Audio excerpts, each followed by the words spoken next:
What's up, guys? Flippin' Steve coming at you today with another investment video. My most previous video was showing you guys kind of a year in review for the first 6 months of 2020, the top five basketball card investments that I had made, and this one here is going to be my NFL edition. So sit back, relax, check out some of the investments that I've made so far this year, and also I'll be continuing on giving details on how you guys can win the Revolution basketball. So again, thanks for joining me, and I hope you enjoy some of these investments.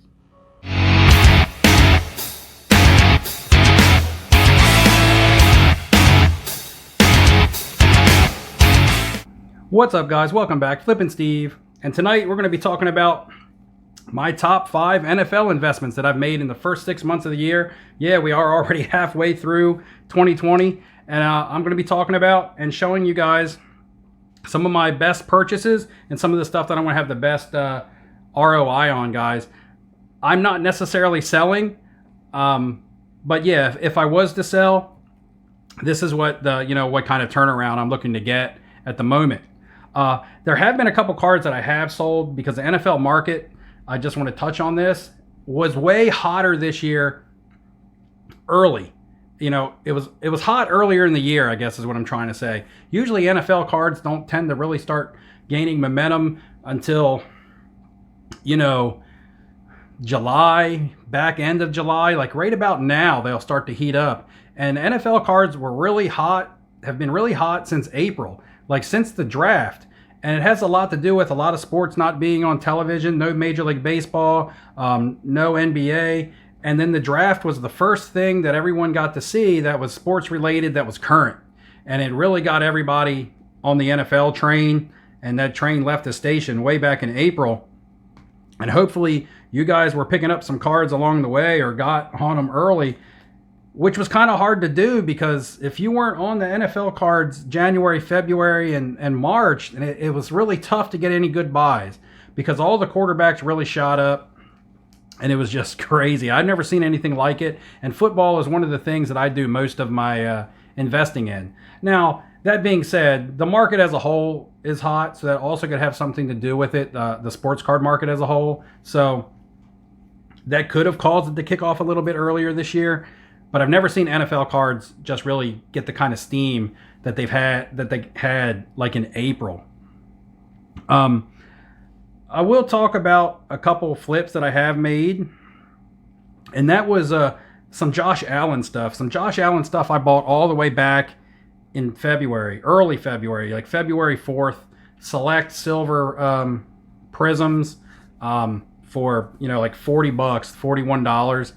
PSA 10s, and I was flipping those for $275 for $230 profit. That was just a profit that was too high for me to let pass up based on the fact that we're not sure what we're going to get out of Josh Allen. He is a developing young quarterback. A lot of people are high on him, and it is driving his prices. So to me, it was time to sell. Also, Drew Lock stuff. I bought some Drew Lock items right around draft night because Denver went, drafted a wide receiver in Jerry Jeudy, and it automatically caused Drew Lock cards to shoot up. So yeah, we saw a huge boost in Drew Lock values. So draft night, I actually was sitting on some of his cards, watching them on eBay, and I was like, if Denver goes wide receiver, these buy it nows. I'm buying as many of them as I can. So I bought some SGC Prism 10s and some PSA 10 prisms base. The PSAs I was buying at around $140. The SGCs I was buying around $85. And I instantly flipped those guys about a week and a half later, maybe even a week later. $300 for the prisms and $185 for the PSAs and $185 for the SGCs. So to me at that point, because it was a little bit of a gamble, in my opinion, going in on Drew Lock at $140. When I saw that I could flip him for $300 a week later, I let him go. Some people think that Drew Lock is a longer hold because they have high hopes for Denver and for Drew Lock this year, and that's fair enough.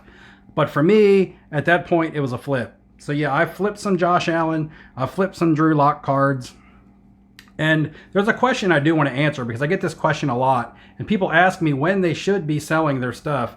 And it's always going to be circumstantial to the individual and the card. You know, it's wherever you are comfortable with your profit margin. If you don't care about doubling your money, then sell when you double. If you want to triple, sell when you triple. You know, if you happen to think something's going to quadruple in value, then wait for that point. You know, it's all in what you're looking to get back out of it. So it's not necessarily, someone necessarily cannot answer that question for you. I can just tell you things like I'm telling you now. And it also depends on when you've purchased that card. You know, for instance, the Aaron Rodgers in the middle here, if you purchased that card when it was at $125 and it's now selling for over $300, you could sell now for $175 profit. However, if you bought that card when it was at $250, you're only looking at a, you know, $50 profit right now. So, you know, it all depends on how much you have tied up in the investment and what you're looking to get back out of it in return. So again, it's all circumstantial to the individual and the card, and it's going to be different for everybody. So there is no 100% this is the time to sell answer for anything. So since I've already talked about the Aaron Rodgers card makes my honorable mention. It's the 2005 Topps and a PSA 10, his rookie. They're selling now for about $300. Some have even hit $350, but I'm going to say $300 because I always like to give myself the low basement price, just to be, you know, just to protect myself. I was buying these on March 29th, March 30th, basically the end of March, for $125 each. So my profit on these now would be around the $175 to $200 mark, depending on what I was to get. You know, low end to high end, anywhere between $300 and $350. So yeah, that makes my honorable mention, the Aaron Rodgers. I still believe that this card is a hold because he is a future Hall of Famer, and I believe this card is really low priced. I compare it to the Drew Brees Topps rookie, and the Drew Brees Topps can get up to $1,000 in a PSA 10. So the Aaron Rodgers at $300 for me is actually probably still a buy. I look at this card, you know, topping out at, you know, $500 to $600. I still think this card can double in value. Next up on my honorable mention is going to be the 2016 Dak Prescott Prism. I was buying Dak Prescott earlier this year, and I also picked a bunch up on draft night, just like I did with Drew Lock, because they had drafted CeeDee Lamb, and I felt like his cards would skyrocket. So I tried to buy as many buy it nows on draft night before they were delisted and relisted by the sellers. And this one in my hand I actually picked up on April 9th, so this was a couple weeks before the draft. But yeah, I was picking these up for $125. There was a time when this card got up well over $500. I did not sell then. That probably would have been a good time for me to sell because they have come back down, but they're still selling for about $370. So I was looking at $245 in profit for this card. So yeah, $245 profit on the Dak Prescott if I was to sell now. And the funny thing that I've seen about the NFL market, and this goes back to me talking about how hot the NFL market got early this year, is also cooled back off slightly. Because of the announcement of baseball and the announcement of the NBA going to start playing again, NFL cards have cooled down a little bit. The Dak Prescott is an example of where it had gotten up over 500. Now it's back down to 370. It's still well above the original price of 125. However, it's come down from its initial spike, or its biggest spike. And so has my third honorable mention. My third honorable mention is going to be the 2017 Prism Deshaun Watson. This was a target card of mine back at the last card show I attended in Philadelphia. This was actually one of the cards I had planned into my budget. I wanted to buy as many of these as I could. I can only get my hands on 3, but I was buying them at about $125 a clip. And I just thought they were undervalued in comparison to the other card from this set, which is the Patrick Mahomes, of course. At the time, the Patrick Mahomes card was $2,000, and the Deshaun Watson was only $125. So to me, Deshaun Watson felt like a good buy. They're now selling for about $350. So that card right now is a $225 profit card on a low end because I picked them up for $125. And now, you know, back on March 1st, now they're going for about $350 on average. However, I did make a flip on one of those on May 15th for $480. So now they're selling for $350. I did make a flip on one for $480 because I did feel like when it got up close to $500 that it was time to sell it. And so I did sell one, and I hung on to the other two. So I'm still sitting on two of these, hoping that there is another spike. However, I could sell them now and still really make good money off of them. So there's my three honorable mentions, guys. It's going to be the Dak, the Aaron Rodgers, the Deshaun Watson. If I was to recommend one of these to buy right now, or if I was to buy more of one of these cards myself, not recommend, but if I was to buy more of one of these, it would be the Aaron Rodgers, just because he's a definite future Hall of Famer. And these guys are still playing out their careers. We really don't know what to expect. We know that they're talented. We know that the upside is there, but we just don't know. And you can get the Aaron Rodgers for the same price, if not cheaper, than you can get the Prescott and the Watson. And Aaron Rodgers has a concrete legacy and can still do more. I mean, he could even be moved to another team. I mean, who knows? So with my honorable mentions out of the way, guys, let's go ahead and get into my top 5 list. And my top 5, number 5, is going to be last season's number 1 pick of the draft, and that's going to be Kyler Murray. So Kyler Murray, last year's Rookie of the Year. Don't really know what to expect out of Arizona.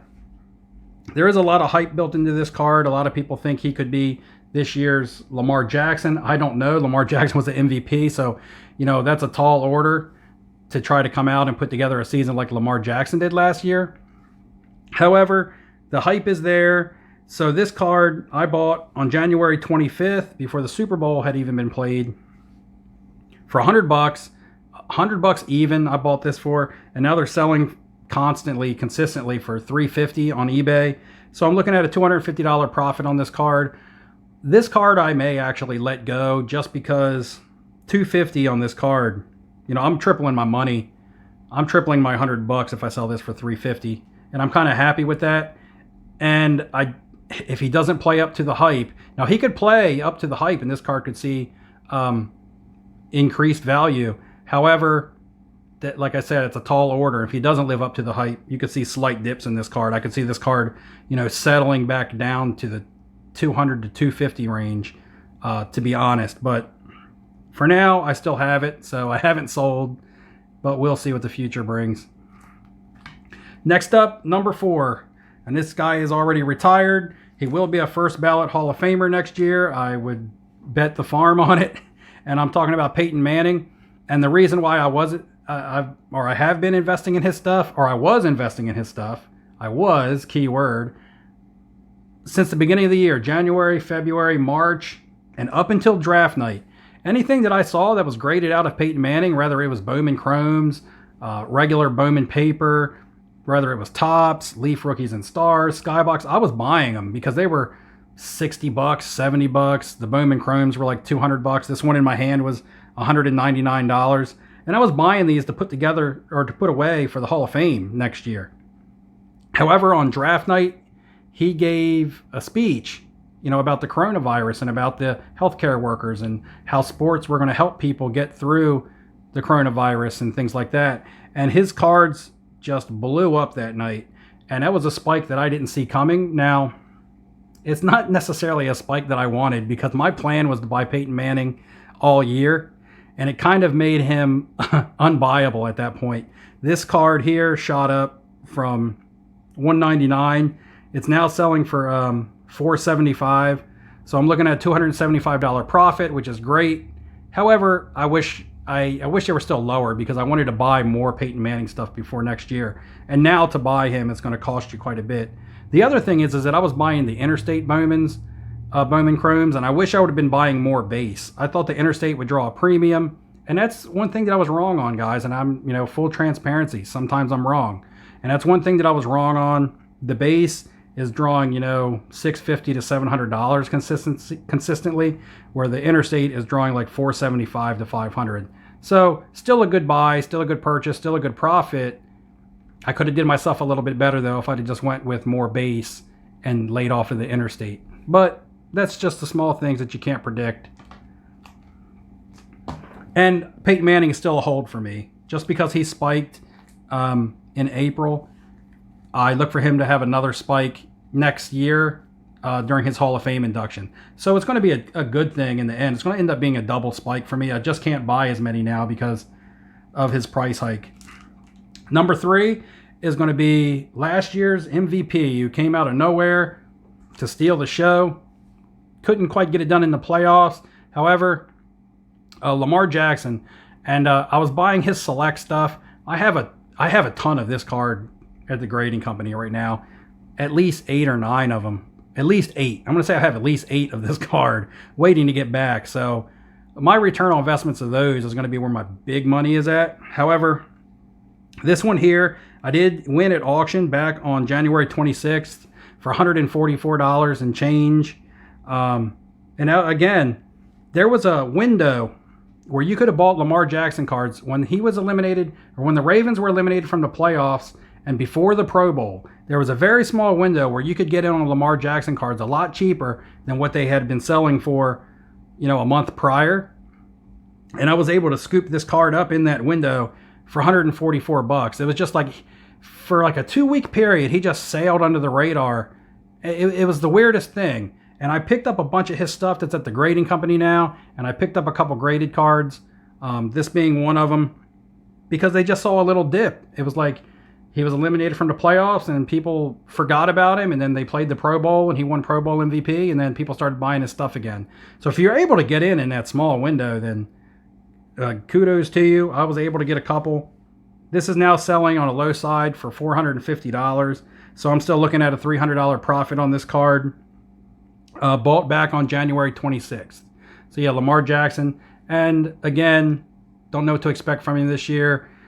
He's an electrifying player. However, he's scary, and you know how volatile NFL is with the injuries and stuff. So I'll have to see what I do with his stuff. Number 2, guys. Number 2 on the list is going to be Mr. Buccaneer, Mr. Patriot, or Mr. Brady, whatever you want to call him. And I wanted to get my hands on some Brady rookie cards. However, his stuff was already expensive. It's not like Tom Brady was a secret. So you had to really search for the bargain cards at the time. There was his high-end stuff was really untouchable. But there was some low-end bargain cards, and I talk about this on my other videos. Look for these bargain cards, especially in basketball, and you can do it in football, especially when you're talking about, players like Tom Brady. And I went and I picked up the Skybox Impact that you see here, 2000 Skybox Impact, and I picked it up for $320. A little pricey for a bargain card, but I thought that this card had a lot of potential. It is now gone on a low end for $660 and on a high end for $800. So, you're looking at doubling up again. If I was to sell this, it would be, about a $350 profit. To me, it's still a longer term hold because it's Tom Brady, and there's really nothing that can hurt it. It really can't go down, but I still can see this card, possibly 5-6 years from now when he gets inducted into the Hall of Fame, possibly being a $1,500 card. So again, a card that I'm probably not going to sell, a card that I'm going to hang on to. But if I was to sell now, it would be a $350 profit. And last but not least is going to be number 1. And before I get into number 1, guys, hang tight. I want to talk about the 500 subscriber challenge giveaway, which we smashed 500 subscribers. We did it. You guys did it. I know I didn't do it by myself. Smashed 500 subscribers, which means by July 4th, which means I'm giving away the 2019-2020 Revolution, Panini Revolution basketball box. 12 packs per box, 5 cards per pack. Chinese New Year, got Roy Hachimura on the front. However, there may be a Zion Chinese New Year in here. Who knows? Hopefully there is. And if you want to know how you can win this, I'm going to leave a link below. It's going to take you back to the video that tells you what you need to do to enter yourself. You need to like, you need to subscribe, you need to follow that link. Go back, answer the question in that video, in the comments on that video, and you'll be entered to win this. And I will be announcing this in my video that I shoot Friday, which may not be uploaded till Saturday. It could be uploaded Friday night. It all depends on when I get it done, guys, because I am really busy. But I'm still going to get it done for you guys, because you guys got it done for me. I'm going to get it done for you. So now we've talked about the giveaway and got that out of the way, let's get on with number one. And of course, number one is the new $450 million man. If you guys aren't aware, Patrick Mahomes extended 10 years with Kansas City, $45 million a year. Absolutely crazy. And what I have here is I have two cards of his. I have his Optics and his Select. Really nothing fancy, just base cards. However, these base cards make my number one, guys. These Optics and Selects I was buying back before the Super Bowl. So this is before he was Super Bowl MVP, before the Chiefs won the Super Bowl. The Optics I was buying on January 31st. And I was so desperate to get them bought before the Super Bowl on February 2nd that I was even overpaying at the time. I was like, okay, I'm overpaying. I'm running up auctions trying to win. I'm doing buy it nows trying to win before the Super Bowl, because I just knew that after the Super Bowl, these cards would be untouchable. And that's another piece of advice I like to give, guys. Don't ever be afraid to slightly overpay for a card if you feel like that card has a ton of potential. If market value on a card is $200 and it gets up to 210, 215, even 220, 225, and you want to pull out because now you feel like you're overpaying by 20 to 25 bucks over market value, if you feel deep down inside that card has the potential to still be more than what you're paying for it, then don't be scared away by paying slightly over. You know, nothing's worse than losing out on a card and then seeing that card double or triple in value, and you go back and look and be like, man, if I only bid 10 more bucks, I would have had it. So don't be afraid to pay a little extra for potential over market price, guys.